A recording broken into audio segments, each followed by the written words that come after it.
আমরা এখানে WPSC clerkship 2023 prelims exam paper করবো। এখানে শিফট 4-এর এক্সামের ইংলিশ সলিউশনটা রয়েছে। তো এখানে হচ্ছে আমরা ডিটেলস অ্যানালিসিসটা করে দিয়েছি, ঠিক আছে? তোমাদের যাদের দরকার তোমরা দেখে নিও।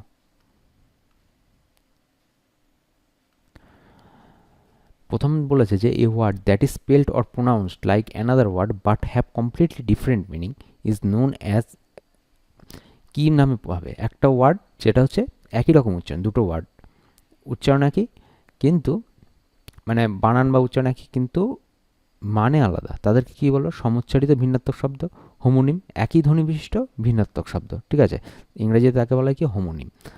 আর অন্য মানেগুলো জেনে নিই। সিনোনিম মানে সমার্থক শব্দ, অ্যান্টোনিম মানে বিপরীত শব্দ, আর প্যারোনিম মানে সমগোত্রীয় শব্দ।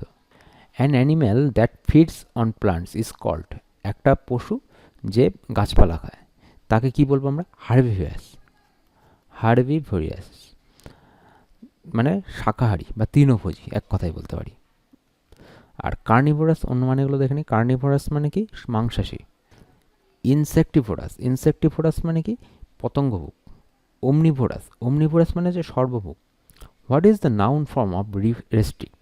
রেস্ট্রিক্টের নাউন ফর্ম কী হবে? দেখো, নাউন ফর্ম যখন আমরা হিসাব করবো তখন নাউন ফর্মের লাস্টে কি থাকে? এনইএসএস অথবা শান, নেস অথবা শান থাকবে। তাহলে রেস্ট্রিকশান আছে, দেখো TION, শান আছে, তাই এখানে নাউন ফর্ম হবে শান। রেস্ট্রিক্টের নাউন ফর্ম হবে restriction. Feel in the blanks with the incorrect preposition. We have been working dash this morning, যখন দেখবে প্রিভিয়াস পয়েন্ট অফ টাইম বোঝাচ্ছে। এখানে দেখো প্রিভিয়াস পয়েন্ট অফ টাইম, একটা কাজ শুরু হয়েছে, আমরা সেই সকাল থেকে কাজটা করছি, ঠিক আছে? প্রিভিয়াস পয়েন্ট অফ টাইম বোঝাচ্ছে। তাহলে এই ক্ষেত্রে আমাদের কি বসবে? এখানে সিন্স বসবে। Okay, next, fill in the blanks. A dash of lion, a pride of lion, একদল সিংহ আর কি বোঝাচ্ছে।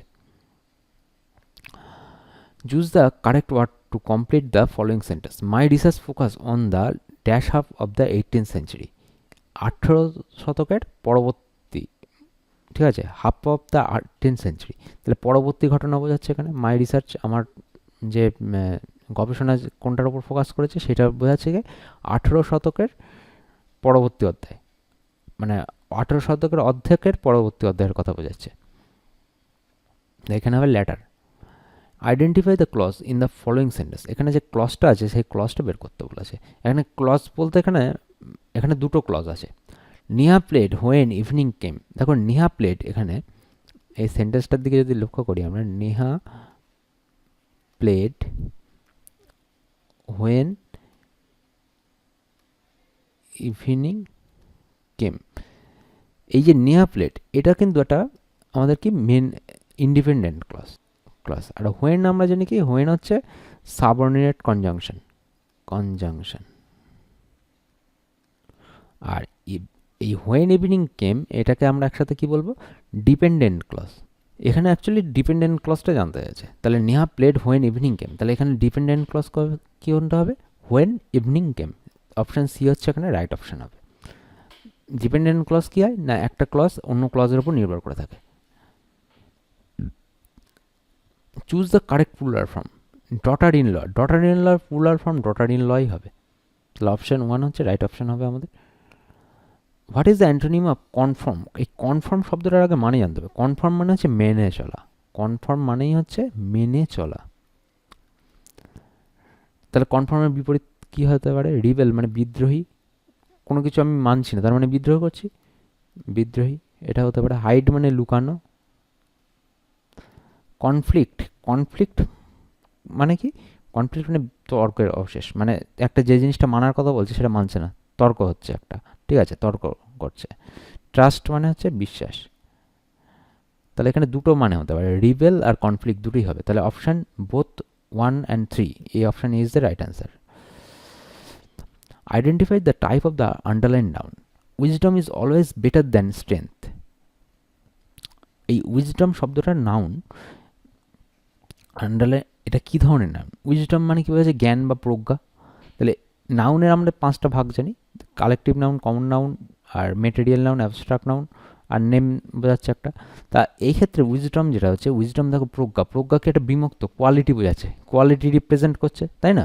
তাহলে এটা কি হবে, অবশ্যই অ্যাবস্ট্রাক্ট নাউন হবে, কোয়ালিটি রিপ্রেজেন্ট করছে। তাই convert the following direct speech to indirect speech. He said I have pass the examination, he said I am pass the examination. এখানে কী হবে, এখানে দেখো রিপোর্টেড ভার্ব কী আছে, পাস্টে আছে, তাহলে হি সেড একটা সাবঅর্ডিনেট কনজাংশন যুক্ত হয়ে আছে, হি said that.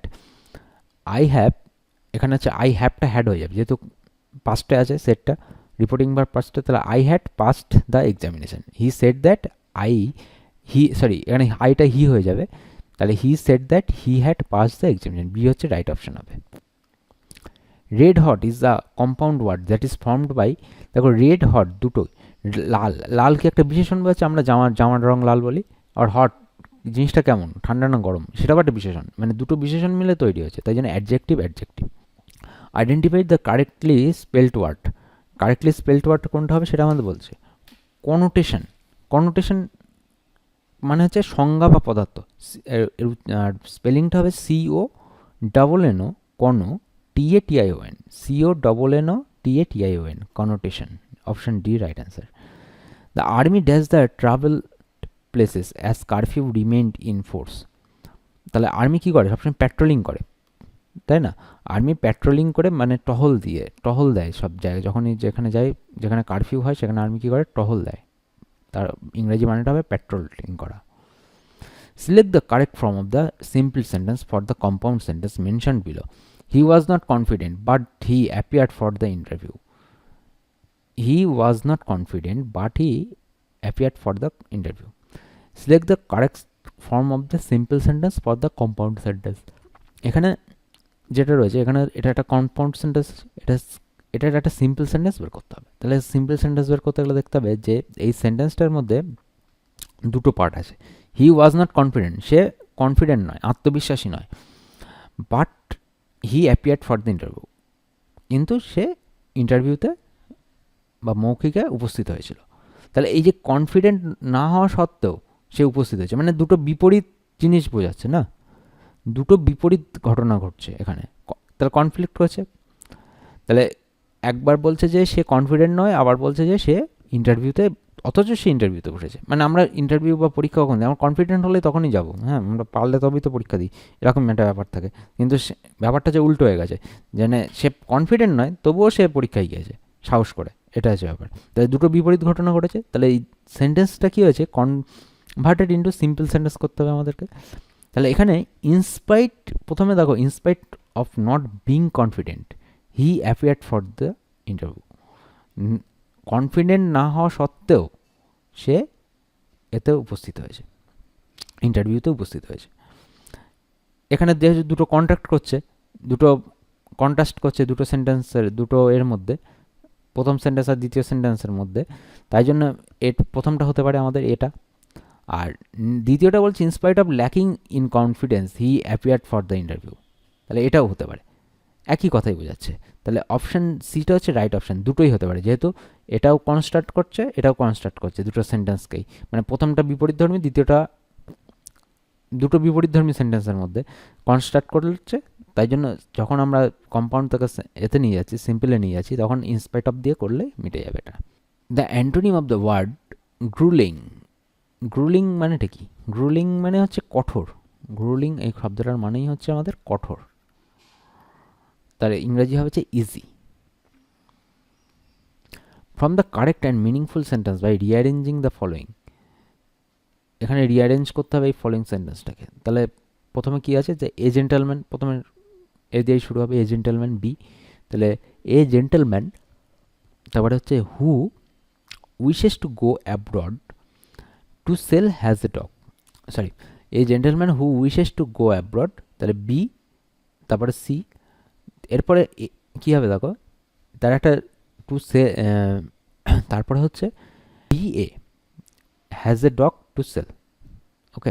The making of the plant is in hand dash here making is an, দেখো মেকিং শব্দটা কী আছে এখানে, মেকিং শব্দটা কী বোঝাচ্ছে, মেকিং শব্দটা এখানে কিন্তু জেরান্ট বোঝাচ্ছে, জেরান্ট। এবার জেরান্ট শব্দ মানেটা কি আমাদের জেনে নিতে হবে, একটা ভার্ব ফর্ম, মেক একটা ভার্ব ফর্ম, মেক মানে তৈরি করা, এর সাথে যখন আইএনজি যোগ হবে, ভার্বের সাথে যখন আইএনজি যোগ হয়ে যায় তখন ফাংশনটা কি একটা নাউনের মতন যখন ব্যবহার করে তখন সেটাকে আমরা কি বলি জেরান্ড।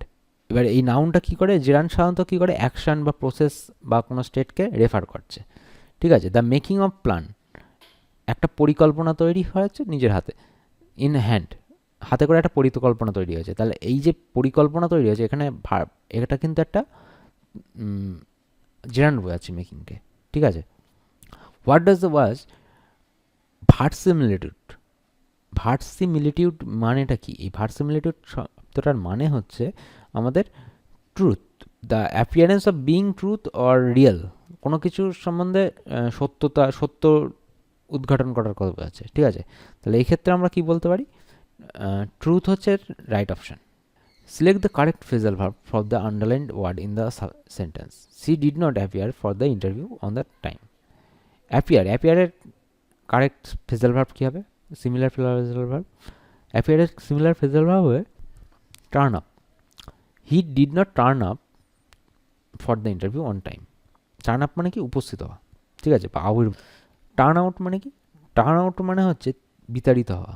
টার্ন আপন মানে কি আক্রমণ করা। আর টার্ন ইন মানে হচ্ছে ঘুমিয়ে পড়া। The plural form of hypothesis is, হাইপোথিসিসের প্লুরাল ফর্ম কী হবে? অনুমানের, ঠিক আছে। হাইপোথিসিস মানে অনুমান করা, তাহলে হাইপোথিসিস, দেখো এসআইএস আছে, সরি এসআইএস আছে, তাহলে এসিএস হবে, এ হবে, অপশন এ হচ্ছে রাইট অ্যান্সার হবে। আইএসটা উঠে গিয়ে ইয়েস হচ্ছে। হু ইজ অ্যান অ্যাথিস্ট, অ্যাথিস্টকে, অ্যাথিস্ট হচ্ছে সেই যে কোনো ঈশ্বরে বিশ্বাস করে না। One who does not believe in existence of God. One of my friend dash visiting me this summer, আমার বন্ধুদের মধ্যে একজন আমার সাথে দেখা করতে আসবে গ্রীষ্মে, তাহলে কী হবে? আসবে, ভবিষ্যতে ঘটছে ঘটনাটা, তাহলে will be. Complete the idiomatic expression birds of the same feather dash together. এখানে birds of the same feather flock, মানে এর কথাটার মানে হচ্ছে birds of the same feather flock together.